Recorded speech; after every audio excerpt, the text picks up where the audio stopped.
रात का अंधेरा आसमान ये इंसानों को सदियों से मोहित करता आया है।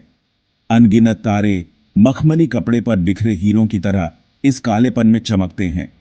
हम इस खगोलीय नजारे को देखते हैं और सोचते हैं, क्या हम अकेले हैं? ये सवाल पीढ़ियों से हमारे साथ रहा है। ये सवाल हमारे सबसे गहरे डर और हमारी सबसे बड़ी चाहतों को छूता है। क्या कोई और भी है जो इसी कॉस्मिक नृत्य को देख रहा है और यही सवाल पूछ रहा है? ब्रह्मांड बहुत विशाल है। इसका असली आकार हमारी समझ से परे है। अरबों आकाश गंगाएं इस ब्रह्मांड में फैली हुई हैं और हर आकाश गंगा में अरबों तारे हैं। इनमें से कई तारों के अपने ग्रहमंडल भी हो सकते हैं। ब्रह्मांड का ये विशाल आकार बताता है कि जीवन, यहां तक कि बुद्धिमान जीवन, कहीं और भी हो सकता है। लेकिन अगर ऐसा है तो वो कहां है? हमें अभी तक क्यों नहीं मिला? एक्स्ट्रा टेरेस्ट्रियल लाइफ की तलाश खुद को तलाशने जैसा है। ये इस बात को समझने की कोशिश है कि इस विशाल योजना में हमारी क्या जगह है। क्या हम अद्वितीय हैं या हम भी कई सभ्यताओं में से एक हैं? इसका जवाब जो भी हो, ब्रह्मांड और उसमें हमारे स्थान के बारे में हमारी समझ पर गहरा प्रभाव डालेगा।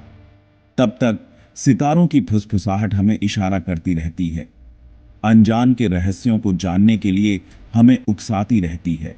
सदियों से एक्स्ट्रा टेरेस्ट्रियल लाइफ की तलाश ने हमारी कल्पनाओं को जकड़ा हुआ है, लेकिन हाल के दशकों में ही हमने इसे व्यवस्थित रूप से खोजने के लिए तकनीक विकसित की है। हालांकि हमें अभी तक एलियन लाइफ का कोई पक्का सबूत नहीं मिला है, लेकिन इसकी संभावना हमें लुभाती रहती है। एक्स्ट्राटेरेस्ट्रियल लोगों के आने का विचार नया नहीं है। दुनिया भर की प्राचीन संस्कृतियों में देवताओं के स्वर्ग से उतरने की कहानियां हैं। ये कहानियां अक्सर ऐसे प्राणियों का वर्णन करती हैं जिनके पास उन्नत ज्ञान और तकनीक थी। क्या ये सिर्फ मिथक थे या फिर ये उन मुलाकातों की गूंज हो सकती हैं जो इस दुनिया के प्राणियों के साथ नहीं हुई थी? प्राचीन मिस्र में ऐसा कहा जाता था कि भगवान ओसिरिस तारों से आए थे। वे अपने साथ कृषि और सभ्यता का ज्ञान लेकर आए थे। मिस्र के पिरामिड सितारों के साथ अपने सटीक तालमेल के साथ एक्स्ट्रा टेरेस्ट्रियल प्रभाव के बारे में अटकलों को भी हवा देते हैं।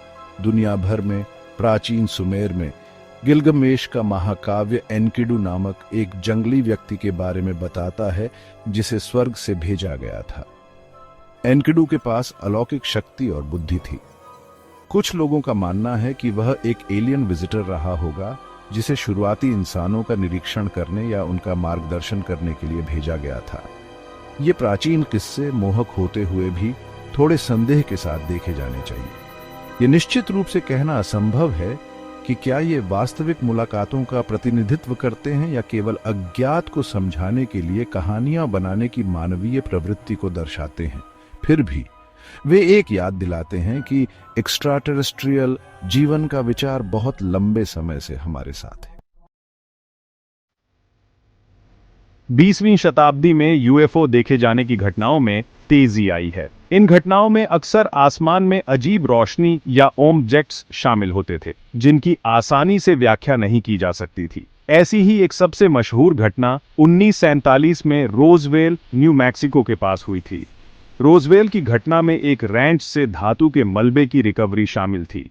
सेना ने शुरू में दावा किया था कि यह एक मौसम का गुब्बारा था, लेकिन कई लोगों का मानना है कि यह एक दुर्घटनाग्रस्त एलियन स्पेसक्राफ्ट था। इस घटना ने यूएफओ में व्यापक रुचि जगाई और सरकारी कवर अप के बारे में कॉन्स्पिरेसी थ्योरी को हवा दी। रोजवेल के बाद से दुनिया भर में कई अन्य यूएफओ देखे जाने की खबरें आई हैं, जबकि कई को गलत पहचाने गए एयरक्राफ्ट या प्राकृतिक घटनाओं के लिए जिम्मेदार ठहराया जा सकता है, कुछ अस्पष्ट है। देखे जाने की इन घटनाओं का बने रहना, साथ ही एक निश्चित व्याख्या की कमी, एक्स्ट्राटेरेस्ट्रियल विजिटर्स के बारे में अटकलों को हवा देना जारी रखता है। यूएफओ पर बहस अक्सर पोलराइज्ड होती है। स्केप्टिक्स सभी घटनाओं को होक्स या गलत व्याख्याओं के रूप में खारिज कर देते हैं। हालांकि रिसर्चर्स और वैज्ञानिकों की बढ़ती संख्या अधिक खुले विचारों वाले दृष्टिकोण का आग्रह कर रही है। उनका तर्क है कि एक्स्ट्राटेरेस्ट्रियल जीवन की संभावना हालांकि असाधारण है, इसे नकारा नहीं जा सकता है। एक्स्ट्राटेरेस्ट्रियल लाइफ की तलाश अब केवल साइंस फिक्शन तक ही सीमित नहीं है। वैज्ञानिक पृथ्वी से परे जीवन के संकेतों की सक्रियता से तलाश कर रहे हैं। खगोलविद शक्तिशाली दूरबीनों का उपयोग करके ऐसे ग्रहों के लिए ब्रह्मांड को स्कैन कर रहे हैं जो जीवन का समर्थन कर सकते हैं। कार्ल सागन जैसे पायोनियरिंग लोगों ने लंबे समय से एक्स्ट्राटेरेस्ट्रियल इंटेलिजेंस या एसईटी की तलाश का समर्थन किया है। सागन का मानना था कि ब्रह्मांड की विशालता ने इसे स्टैटिस्टिकली असंभव बना दिया है कि हम अकेले हैं।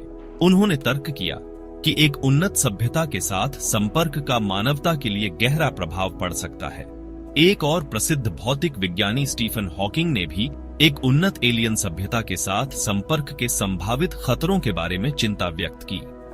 हॉकिंग ने आगाह किया कि ऐसी सभ्यता हमें एक खतरे या एक्सप्लॉइट किए जाने वाले संसाधन के रूप में देख सकती है। संभावित जोखिमों के बावजूद वैज्ञानिक समुदाय मोटे तौर पर इस बात से सहमत है कि एक्स्ट्राटेरेस्ट्रियल लाइफ की तलाश एक सार्थक प्रयास है। किसी अन्य ग्रह पर माइक्रोबियल जीवन की खोज भी एक स्मारकीय घटना होगी जो ब्रह्मांड में जीवन की हमारी समझ में क्रांति ला देगी। तकनीकी प्रगति ने ब्रह्मांड के बारे में हमारी समझ का काफी विस्तार किया है। अब हम जानते हैं कि ग्रह बहुत आम हैं। कई तारों के अपने ग्रह मंडल हैं।